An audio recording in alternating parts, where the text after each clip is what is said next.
This movie is an experience.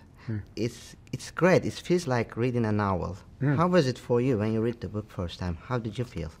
I was, that's a good question, because it was really the character of Frank, and he came out for me from the book. The book is this wild kind of fresco of all this history and all these small events, great events, and I know that the way in was to be through his eyes, you see,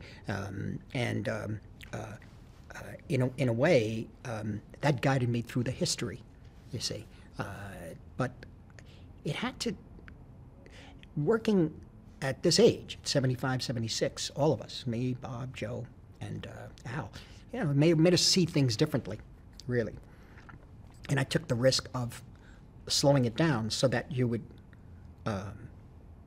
if you take the time and experience the movie, whatever venue it is, but if you take that time, you might be enriched.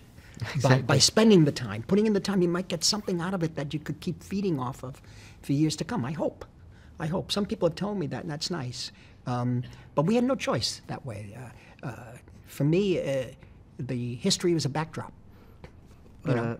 I watched it 2 times already. Really? I'm going to go maybe 10 more times.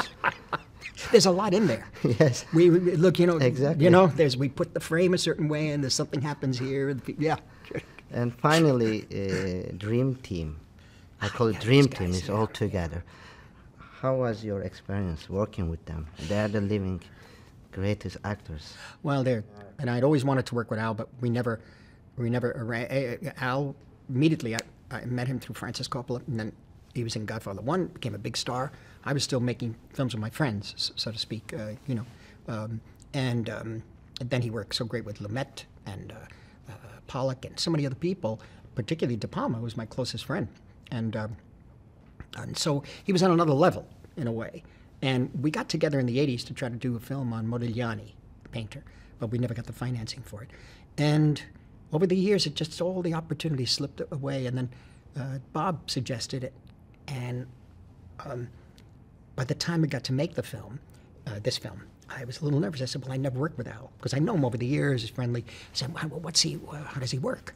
And Bob's insight was simply, he's great. I said, but how does he work? Does he like work with, you know, because hey, it's Al, he's great. I said, but does he, he's great.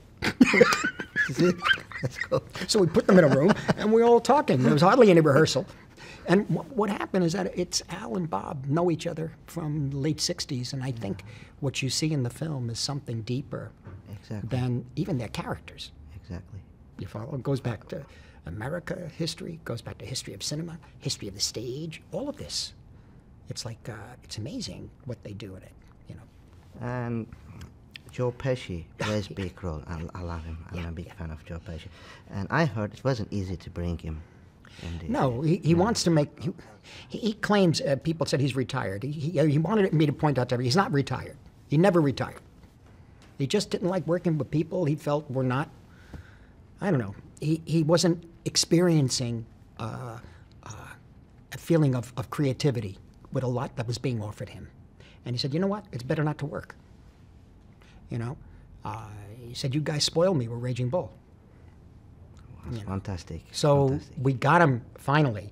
Excuse me. We got him finally to be in this, and he was definitely resisting for a long time, because you know, when we couldn't get financing, we were talking about making the film as best we could. He said, I don't know if I want to go through that with a low budget, and that's why we can't even have a low budget. We can't get the money for it, you know. But if we do, there were so many complicating factors.